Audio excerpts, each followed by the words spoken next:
You can truly love your dog and take great care of them every single day and still be giving them something that slowly harms their health. Are you sure you know which foods are actually safe? Have you ever shared food from your plate thinking it's no big deal? What if even a small bite could trigger a serious reaction? Hi, I'm Dr. Demi, a practicing veterinarian. Today, I'm going to show you the real mistakes most dog owners make. In this video, we'll go step by step through foods that should never be given to dogs, foods that may be okay in small amounts, and real examples of how diet affects your dog's health. At the end, I'll give you a simple guide so you know exactly what to avoid, what's okay occasionally, and how to feed your dog in a way that actually supports a longer, healthier life. Before we continue, make sure to like and subscribe so you can learn more about keeping your pet healthy. Let's get into it. Let's start with one of the most well-known, but still very dangerous foods, chocolate. Chocolate contains compounds called methylxanthines, especially theobromine. Humans can process these fairly quickly, but dogs break them down much more slowly. That means these substances build up in the body and start affecting the nervous system and the heart. According to veterinary references like the Merck Veterinary Manual, dogs that ingest chocolate may develop vomiting, restlessness, rapid heart rate, tremors, and weakness. Dark chocolate and cocoa powder are especially dangerous because they contain higher concentrations. And here's the important part. Your dog doesn't understand what's harmful. They follow smell, not logic, and they'll eat as much as they can. So even if nothing happened last time, that doesn't mean it's safe. Next, grapes and raisins. This is one of the most unpredictable food risks for dogs. There are documented cases where even small amounts have caused serious reactions, including acute kidney failure. The tricky part is that one dog might show no symptoms, while another can become very sick from a small portion. Early signs may include vomiting, lethargy, loss of appetite, and increased thirst. Because of that unpredictability, grapes and raisins are always considered unsafe. This is not something you want to test on your own dog. Now let's talk about onions and garlic. Most people think the danger is only with raw ingredients, but in reality, the bigger problem is cooked food. Onions and garlic contain compounds that can damage red blood cells, the cells responsible for carrying oxygen. Over time, this can lead to weakness, low energy, and other health issues. And here's something important. The effect can be cumulative. Small amounts over time can still cause problems. This often happens when dogs are regularly given table scraps, seasoned meat, sauces, soups, or processed foods. The key idea here is simple. Food that's safe for humans isn't always safe for dogs. Now let's talk about something more modern, xylitol. Xylitol is a sugar substitute found in many products like sugar-free gum, candies, baked goods, and sometimes even peanut butter. According to the FDA, xylitol can cause a rapid drop in blood sugar in dogs, leading to weakness, loss of coordination, and other serious symptoms. In some cases, it can also affect the liver. The real issue is that many owners don't check labels. For example, peanut butter is often used as a treat, but if it contains xylitol, it becomes dangerous. So a simple rule, if a product says sugar-free, always check the ingredients. Now let's talk about something more common, fatty foods. Fried meat, sausage, chicken skin, leftovers from your plate. These are often seen as harmless treats, but they can easily upset your dog's digestive system. In some cases, they can even trigger pancreatitis, inflammation of the pancreas, which is a serious condition that requires veterinary care.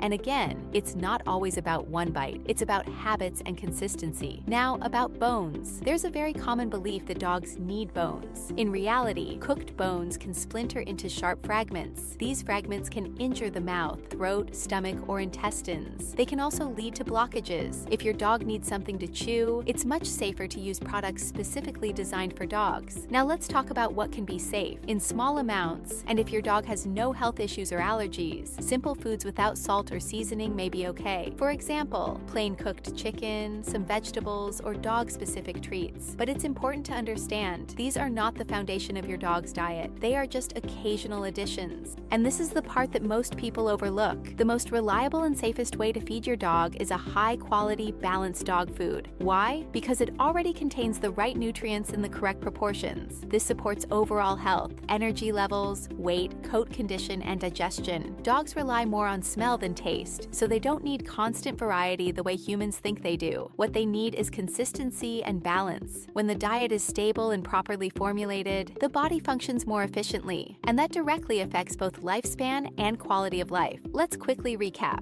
Foods to avoid: chocolate, grapes, onions, xylitol products, fatty foods, and cooked bones. Foods that may be okay occasionally: plain, unseasoned foods and safe dog treats. And the foundation should always be a balanced diet. If your dog eats something dangerous, don't wait. Don't try to treat it at home. The best step is to contact a veterinary clinic as soon as possible and explain what happened. This video is for educational purposes only and does not replace professional veterinary care. If your pet is not feeling well, always consult a licensed veterinarian. If you found this helpful, make sure to like, subscribe, and let me know in the comments if you knew about these foods. I'm Dr. Demi. Take care of your pets, and I'll see you in the next video.